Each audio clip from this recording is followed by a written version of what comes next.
શહેરના સૌથી મોટા ઉદ્યોગપતિઓમાં કરણનું નામ ખૂબ જ આદરથી લેવાતું. નાની ઉંમરમાં તેણે પોતાની મહેનતથી અઢળક સંપત્તિ કમાઈ લીધી હતી. પરંતુ કહેવાય છે ને કે સમય ક્યારેય એક સરખો નથી રહેતો. કરણના સૌથી નજીકના મિત્ર અને ભાગીદાર વિક્રમે એની સાથે બહુ મોટો દગો કર્યો.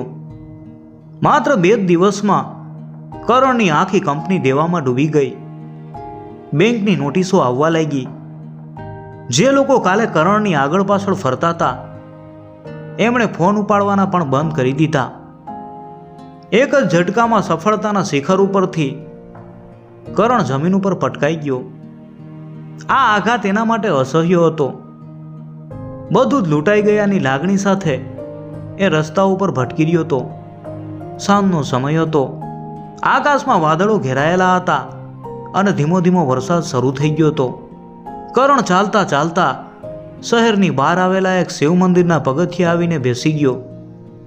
મંદિરની બરાબર પાછળ એક નદી વહેતી હતી. એના મનમાં નિરાશા એટલી હદે વ્યાપી ગઈ હતી કે તેને હવે જીવન જીવવાનો કોઈ અર્થ દેખાતો નહોતો. નદીના ધસમસતા પ્રવાહમાં કૂદીને આ બધી ઝંઝાળમાંથી કાયમ માટે મુક્ત થઈ જવાનો વિચાર એના મગજમાં ઘૂમરાઈ રહ્યો હતો. ભવિષ્યનો ડર તેને અંદરથી ખાઈ રહ્યો હતો અને તેની આંખોમાંથી સતત આંસુ વહી રહ્યા હતા. અચાનક તેના ખભા ઉપર કોઈએ હળવેકથી હાથ મૂક્યો. કરણે ચોંકીને પાછળ જોયું. એક વૃદ્ધ ભિખારી ત્યાં ઊભો હતો. એના કપડાં ફાટેલા અને મેલા હતા. માથા ઉપર વિખેરાયેલા વાળ હતા, પરંતુ એની આંખોમાં એક વિચિત્ર પ્રકારની શાંતિ હતી. કરણને ખૂબ ગુસ્સો આવ્યો. તેણે ખિસ્સામાં હાથ નાખ્યો, પણ ખિસ્સું સાવ ખાલી હતું. છેલ્લે પોતાની આંગળીમાંથી એક સોનાની વીંટી કાઢીને તેણે ભિખારી તરફ ગુસ્સામાં ફેંકી અને ચીડાઈને કહ્યું, લે આ વીંટી અને મહેરબાની કરીને મને એકલો છોડી દે. મારી પાસે હવે તને આપવા માટે બીજું કાંઈ નથી બચ્યું. હું પોતે બરબાદ થઈ ગયો છું. વૃદ્ધ ભિખારીએ નીચે પડેલી વીંટી ઉઠાવી અને અત્યંત શાંતિથી હસતા હસતા એ વીંટી કરણના હાથમાં પાછી મૂકતા કહ્યું કે બેટા, હું તો માત્ર 2 સમયના ભોજનનો ભૂખ્યો છું, પણ તું તો આજે મનથી સાવ કંગાળ થઈ ગયો છે. મારી પાસે ભલે ખિસ્સામાં પૈસા ન હોય, પણ મારી પાસે તને આપવા માટે ઘણું બધું છે. કરણને આશ્ચર્ય થયું. એક ભિખારી એને શું આપી શકે? એણે કટાક્ષમાં પૂછ્યું, તું મને શું આપીશ? તું મારું ડૂબી ગયેલું સામ્રાજ્ય પાછું લાવી શકીશ? મારી છીનવાઈ ગયેલી આબરૂ પાછી આપી શકીશ? ભિખારીએ મધુર અવાજે જવાબ આપ્યો, હું તારું ગયેલું ધન તો પાછું નહીં લાવી શકું, પણ મારી પાસે 3 એવી શિખામણ છે જે તારું ગયેલું જીવન ચોક્કસ પાછું લાવી શકશે. જો તું આ 3 વાત ધ્યાનથી સાંભળીશ અને સમજીશ તો કદાચ તારે આજે આ નદીના ઊંડા પાણીમાં કૂદવાની જરૂર નહીં પડે. કરણ અંદરથી ચમકી ગયો. આ અજાણ્યા માણસને કેવી રીતે ખબર પડી કે હું નદીમાં કૂદવાનું વિચારી રહ્યો છું? એના મનમાં એક નાનકડી આશા જાગી. એણે નરમ અવાજે કહ્યું, તો આપ મને તારી શિખામણ, કદાચ એનાથી મારું કંઈક ભલું થઈ જાય. વૃદ્ધ ભિખારી મંદ મંદ મલકાયો. એણે કહ્યું કે બેટા, બધી શિખામણ એકસાથે ક્યારેય નહીં મળે. આજે હું તને માત્ર મારી પહેલી શિખામણ આપીશ. વૃદ્ધે કરણની આંખોમાં જોઈને કહ્યું, મારી પહેલી શિખામણ એ છે કે જ્યારે આકાશમાં અંધારું હોય અને મનમાં વાવાઝોડું ચાલતું હોય ત્યારે ક્યારેય કોઈ મોટો નિર્ણય ન લેવો. હંમેશા સવાર પડવાની અને મન શાંત થવાની રાહ જોવી. અત્યારે તારું મન ખૂબ જ દોડાયેલું છે. આજે તું સીધો ઘરે જા, પેટ ભરીને જમી લે અને શાંતિથી સૂઈ જા. કાલે સવારે ઉઠીને નક્કી કરજે કે તારે આગળ શું કરવું છે. કરણને આ વાત સાવ નાની લાગી, પણ તે ભિખારીના અવાજમાં એવો અદ્ભુત જાદુ હતો કે તે તેની વાતને ટાળી શક્યો નહીં. તે ધીમે પગલે ઘરે ગયો. આખી રાત પથારીમાં પડખા ઘસતો રહ્યો, પરંતુ થાકના કારણે વહેલી સવારે એની આંખ લાગી ગઈ. જ્યારે તે જાગ્યો ત્યારે સૂરજનો તડકો રૂમની બારીમાંથી અંદર આવી રહ્યો હતો. આશ્ચર્યની વાત એ હતી કે એનું મન હવે ગઈકાલ જેટલું બેચેન કે ડરેલું નહોતું. અચાનક તેને યાદ આવ્યું કે વિક્રમે જે દસ્તાવેજો ઉપર દગાથી સહી કરાવી હતી એમાં કાનૂની રીતે એક બહુ મોટી ખામી હતી. જો તે આજે જ પોતાના વકીલને મળે તો તે પોતાની અડધી મિલકત હજુ પણ બચાવી શકે એમ હતો.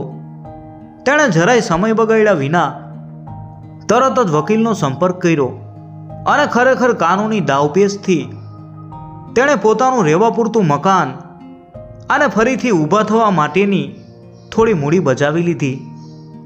એ વિચારીને ધ્રુજી ઉઠ્યો કે જો ગઈકાલે રાત્રે તેણે નદીમાં કૂદીને પોતાનો જીવ આપી દીધો હોત તો આ બધું કોને મળત. કરણને પેલા વૃદ્ધ ભિખારીની વાતનું સાચું મૂલ્ય સમજાઈ ગયું હતું. એ સાંજે કરણ ફરીથી એ શિવ મંદિરે પહોંચ્યો. હવે એના મનમાં તે અજાણ્યા ભિખારી પ્રત્યે શ્રદ્ધા જન્મી ગઈ હતી. વૃદ્ધ ત્યાં જ બેઠો હતો, જાણે તે કરણની જ રાહ જોતો હોય. કરણે તેની પાસે જઈ અને બે હાથ જોડીને કહ્યું કે બાબા, તમારી પહેલી શિખામણે આજે મારો જીવ બચાવી લીધો અને મારો રસ્તો આસાન કરી દીધો. હવે મહેરબાની કરીને મને તમારી બીજી શિખામણ આપો. વૃદ્ધ ભિખારી ખડખડાટ હસ્યો અને બોલ્યો કે દીકરા, મારી પહેલી શિખામણ તો તારા માટે મફત હતી, પણ મારી બીજી શિખામણની કિંમત તારે ચૂકવવી પડશે. બીજી વાત જાણતા પહેલા તારે તારો બૈચો કુચો અહંકાર પણ છોડવો પડશે. તું આવતીકાલે આખો દિવસ મારી સાથે આ જ પગથિયા ઉપર બેસીને આવતા જતા લોકો પાસે ભીખ માંગવા તૈયાર છે? જો તારો જવાબ હા હોય તો અને તો જ તને કાલે સાંજે બીજી શિખામણ મળશે. આ સાંભળતા જ કરણના પગ નીચેથી જમીન સરકી ગઈ. એ સ્તબ્ધ થઈ ગયો. એક સમયનો પ્રતિષ્ઠિત કરોડપતિ યુવાન આમ રસ્તા ઉપર ભિખારીની જેમ હાથ ફેલાવીને બેસે. જો કોઈ ઓળખીતું ત્યાંથી પસાર થશે તો શું વિચારશે? કરણના મનમાં વિચારોનું એક ભયંકર યુદ્ધ શરૂ થઈ ગયું. કરણ માટે બાબાની આ શરત માનવી લોઢાના ચણા ચાવવા જેવી હતી. એક સમયે જે વ્યક્તિના ઇશારે લાખો રૂપિયાનો વહીવટ થતો હતો અને જેની આગળ પાછળ નોકરો ફરતા હતા, એ વ્યક્તિ આજે રસ્તા ઉપર ભિખારીની જેમ હાથ કેવી રીતે ફેલાવે? સમાજના લોકો શું કહેશે? આ વિચાર માત્રથી એને પરસેવો છૂટી ગયો. પણ બીજી જ ક્ષણે એને સમજાયું કે આ ખોટો અહંકાર હતો, જેણે તેને માણસોની સાચી ઓળખ કરતા રોક્યો હતો. જો તેણે આજે આ શિખામણ ન માની હોત તો એનું જીવન ફરીથી એ જ અંધકારમાં ધકેલાઈ જશે. તેણે એક ઊંડો શ્વાસ લીધો અને પોતાના અહંકારને કચડીને ભારે હૈયે ધીમેથી માથું હલાવતા હા પાડી. બીજા દિવસે સવારે સૂર્યોદય થતાં જ કરણ સાવ મેલા અને ફાટેલા કપડાં ફેરીને એ શિવ મંદિરના પગથિયે પહોંચી ગયો. વૃદ્ધ ભિખારીની બાજુમાં નીચે ધૂળમાં બેસીને તેણે મંદિરે આવતા જતા અજાણ્યા લોકો સામે કાપતા હાથે પોતાનો હાથ લંબાવ્યો. શરૂઆતના થોડા કલાકો તેના માટે નર્ક સમાન હતા. જ્યારે કોઈ તેની સામે દયાની નજરે જોતું અથવા કોઈ સિક્કો ફેંકતું ત્યારે કરણની આંખો શરમથી નીચે ઢળી જતી હતી. કેટલાક લોકોએ તેને જુવાન હોવા છતાં ભીખ માંગવા બદલ મહેનત કરવાની સલાહ આપી, તો કેટલાકે તેને ખરાબ શબ્દો કહીને ધૂતકાર્યો. પણ કરણ ચૂપચાપ બધું સહન કરતો રહ્યો. જેમ જેમ દિવસ પસાર થતો ગયો તેમ તેમ એક અદ્ભુત ઘટના બનવા લાગી. બપોર સુધીમાં તો કરણનો બધો જ અહંકાર, ખોટી શરમ અને લોકો મારા વિશે શું વિચારશે એનો ડર જાણે સૂર્યના તાપમાં ઓગળી ગયો. સાંજ પડતા સુધીમાં તે અંદરથી એકદમ હળવો ફૂલ થઈ ગયો. એને હવે કોઈના બોલવાથી કે કોઈની નજરોથી જરા પણ ફરક નહોતો પડતો. એનું મન એકદમ શાંત અને નિર્મળ થઈ ગયું હતું. સાંજે સૂર્યાસ્ત પછી પેલા વૃદ્ધ ભિખારીએ કરણના ખભા ઉપર પ્રેમથી હાથ મૂક્યો અને સ્મિત કરતા કહ્યું, શાબાશ દીકરા, આજે તે તારા જીવનની સૌથી મોટી જીત મેળવી લીધી છે. હવે સાંભળ મારી બીજી શિખામણ. તારો સૌથી મોટો દુશ્મન બહારની દુનિયામાં નથી, પણ તારી પોતાની અંદર બેઠેલો તારો અહંકાર છે. લોકો શું કહેશે એ ડર જ્યારે તમે છોડી દેશો ત્યારે સફળતાનો દરવાજો ખુલશે. આજે આખો દિવસ ભીખ માંગીને તે તારો અહંકાર અને શરમ તોડી નાખી છે. હવે તું કોઈ પણ નાનું કામ કરવામાં ક્યારેય શરમાઈશ નહીં, અને હવે તને ફરીથી આકાશમાં ઉડતા કોઈ રોકી નહીં શકે. કરણની આંખોમાંથી આંસુ વહેવા લાગ્યા. આ જ્ઞાન કોઈ પુસ્તકમાંથી નહોતું શીખી શકાતું, એ માત્ર આજના અનુભવથી જ તેને સમજાયું હતું. તેણે બાબાના ચરણ સ્પર્શ કર્યા. હવે તેનામાં કોઈ ડર નહોતો, બસ એક નવો જ આત્મવિશ્વાસ છલકાતો હતો. ત્યાર પછીના દિવસોમાં કરણે પોતાની બચેલી નાની મૂડીથી એક સામાન્ય કામદારની જેમ સખત મહેનત કરવાનું શરૂ કર્યું. પેલા જે કામ માટે તે માણસો રાખતો, તે કામ તે હવે જાતે જ હસતા મુખે કરતો. એનામાં જરાય ઘમંડ નહોતો રહ્યો. ધીમે ધીમે તેની મહેનત રંગ લાવવા માંડી. એનો નાનકડો વ્યવસાય પણ એની ઈમાનદારી, શૂન્ય અહંકાર અને કામ પ્રત્યેની ધગશના કારણે ખૂબ જ ઝડપથી વિકસવા લાગ્યો. જોતામાં 3 વર્ષનો સમય પાણીની જેમ વહી ગયો. કરણ ફરીથી શહેરનો એક સફળ વેપારી બની ગયો હતો. પરંતુ આ વખતે તેના ચહેરા ઉપર પેલા જેવો સંપત્તિનો ગર્વ નહીં, પણ એક સંત જેવી નમ્રતા અને સહજતા હતી. એક રવિવારની સવારે તે ફરી એકવાર એ જ શિવ મંદિરે પહોંચ્યો. આજે તે ભિખારી બાબા પાસે ત્રીજી અને છેલ્લી શિખામણ લેવા આવ્યો હતો. મંદિરના પગથિયે પહોંચતા જ તેણે જોયું કે બાબા આજે પણ એ જ શાંત મુદ્રામાં ત્યાં બેઠા હતા. કરણે તેમની પાસે જઈને મીઠાઈ, ફળોથી ભરેલો એક મોટો ટોપલો અને નવા કપડાં ભેટમાં આપ્યા.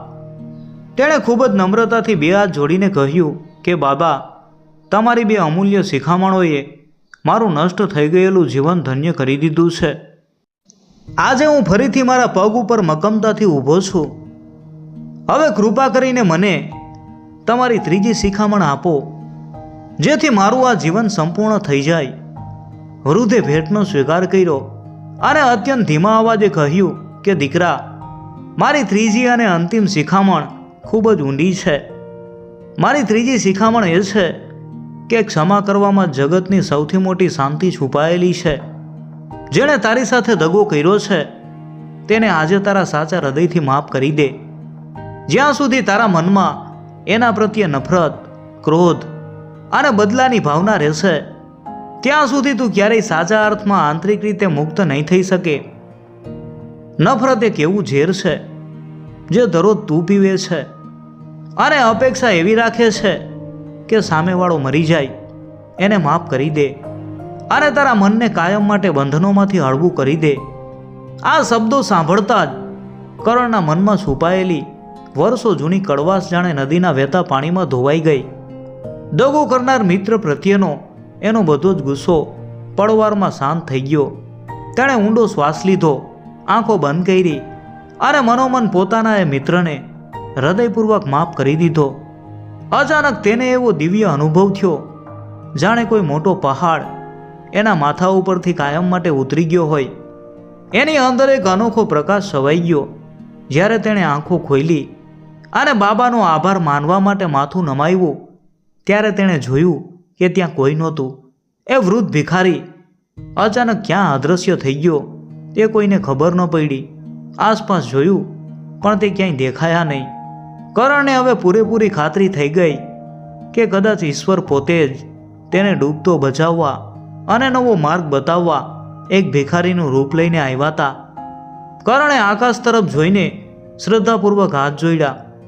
હવે એની પાસે માત્ર ભૌતિક સંપત્તિ જ નહીં, પરંતુ જીવન જીવવાની સાચી સમજણ અને મનની પરમ શાંતિ હતી. રસ્તા ઉપર બેઠેલા એક અજાણ્યા ભિખારીની એ 3 શિખામણોએ એક હારેલા માણસને સાચા અર્થમાં એક ખુશહાલ અને મુક્ત માણસ બનાવી દીધો હતો. મિત્રો, જો તમને આ વાર્તા ગમી હોય તો વિડીયોને લાઈક કરજો અને કોમેન્ટમાં જય માતાજી લખવાનું ભૂલતા નહીં.